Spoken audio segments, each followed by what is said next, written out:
My name is Amy Lewis, and this is the story of my athletic career throughout my lifetime. My athletic career is divided into four categories. The first era was from the beginning years when I was a toddler until the age of 12.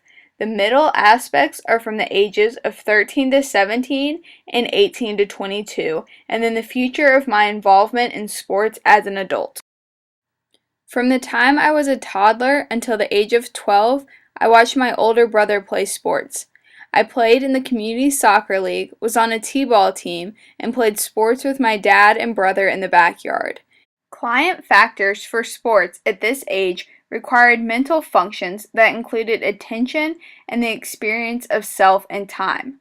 I needed to be able to keep my attention on the game throughout the duration of the time I was on the field instead of waving to my parents in the stands or looking for a four-leaf clover in the outfield.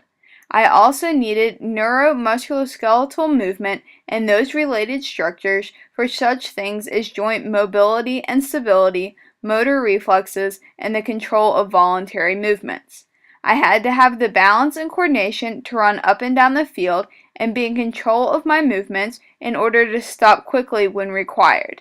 Quick reflexes and hand-eye coordination were also required as I tried out the position of goalkeeper in soccer and learned how to swing a bat.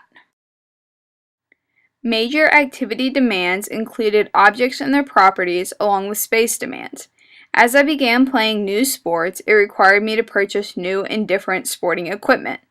I also learned the importance of space demands, as the rule of no playing ball in the house was created at this age. Each of the different sports I played took place at a different sporting fields across Forsyth County. I also participated in sports at my house, for instance, playing basketball with my brother in the driveway or playing catch with my dad in the backyard. The context and environment at this age were cultural and personal. It was the norm in my community to play in the soccer league when a person reached around the age of 6. My personal aspects of being a female and being a young age made me qualified to participate in certain sports leagues and allowed me to try out for specific sports during school. Performance skills included praxis skills and cognitive skills. As I was learning new techniques and skills, praxis ability was needed in order to execute the new movement and skills I was learning. As a child, I enjoyed creating new and different ways of playing a routine game. This included playing different games while shooting basketball and creating new and fun drills to do at practice. The performance patterns at this age were very influential. My sporting seasons became routine. Each fall I would play soccer, during the winter I would play basketball, and the spring season was reserved for soccer. Around the age of 12, soccer was replaced with field hockey in the fall and softball in the spring. I stuck to this routine strictly during this age, as I only focused on one or two sports during each athletic season. The time from when I was 13 to 17 consisted of me playing middle and high school sports. This is the time I really found the sports which I excelled in and ceased playing the ones in which I was not as talented. I played field hockey, basketball, and softball from 7th grade to 12th grade. The teams became more competitive, playing time was not guaranteed, but the social relationships were still an important aspect of sports at this point in my life. New client factors also began to emerge at this age as athletics began to shape my values and beliefs. My athletics involvement was very influential as I began to mature and experience new social relationships. The importance of hard work, honesty, and fairness became evident as I interacted with teammates, referees, and coaches. Sensory functions also became crucial as performing well on the playing field became more important. My visual functions were more imperative as I needed to be able to focus on a moving target and judge depth perception. At this point in my life, I also needed to have a larger pain tolerance as I evolved as an athlete. It is important to be able to know the difference between a sore pain and from hard work or pain related to a more serious injury. Activity demands at this stage involved sequence and timing along with social demands. As I gained more knowledge about the fundamentals and rules of specific sports, it was important for me to be able to sequence the techniques learned in order to perform the desired action. Athletics also had more social demands as I got older. The rules of the game were strictly enforced at this level, and establishing trust amongst teammates was essential for performance. Improving performance skills was crucial in order to evolve into a successful athlete and perform at a higher level.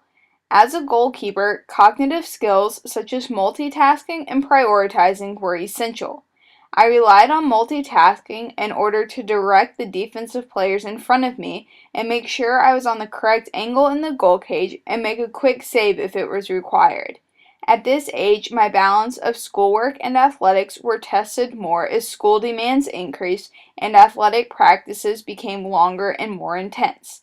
I had to prioritize as a student athlete how I wanted to spend my time out of practice in the classroom in order to complete all of my homework, study, sleep, and maintain some form of a social life. My performance patterns evolved into habits as my weekly schedule was the same every day throughout the school year as I played on a school sports team every season. From the age of 18 to 22, I played on a Division I collegiate team at Longwood University. Client factors at this level included the same client factors from when I was younger, but were held to a higher standard. Pain was no excuse to miss practice, though the soreness from weightlifting and conditioning were on a totally different level than those from high school practices. Injuries were also more serious, and it was important to know the different kinds of pain in order to remain healthy enough to play throughout the entire season. Neuromusculoskeletal and movement-related functions were essential as muscle power and endurance were valued among coaches and helped to make the team more competitive amongst our rivals. Control of voluntary movement, including the skills of quick footwork and fast hand-eye coordination, were essential as a goalkeeper as the shots I faced could reach up to 65 miles an hour from less than 16 yards away. There are many activity demands involved with playing a Division I sport. Required actions and performance skills involved determining how to move limbs and play the game in a way that will make you and the rest of the team successful. These include emotional regulation, social performance skills, motor, and praxis skills. Performance skills that I utilized most included emotional regulation skills. It was important to maintain composure during games, especially as a goalkeeper.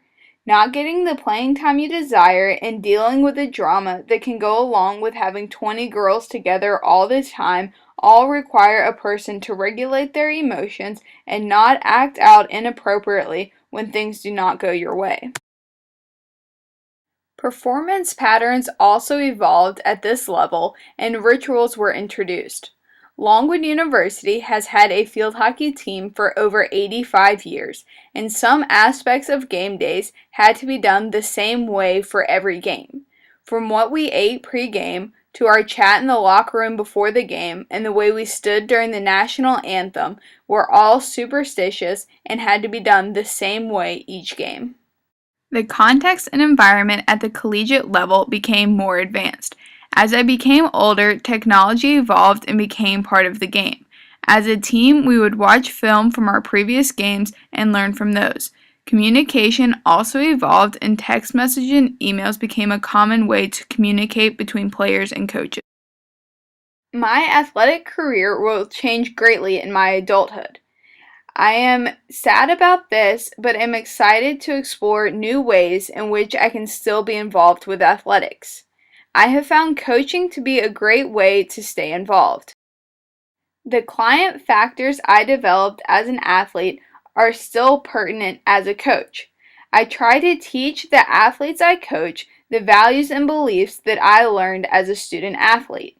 These include the importance of hard work and honesty. Voice and speech functions are also important as I communicate with young athletes and must pay attention to the tone of voice I use when talking with them. Activity demands involve the social demands of implementing the rules of the game and setting the expectations of others, along with following the expectations put on me as a coach. The objects and the properties are also quite different for coaching. I now only rely on a small whistle. Emotional regulation skills remain an important performance skill, but for different reasons.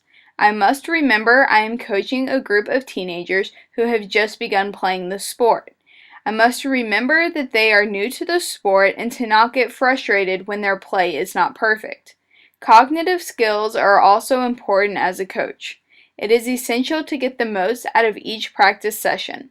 As a result, prioritizing and sequencing out drills during practice time are important in order to be the most productive as possible. The most important performance pattern I have is my role of a coach.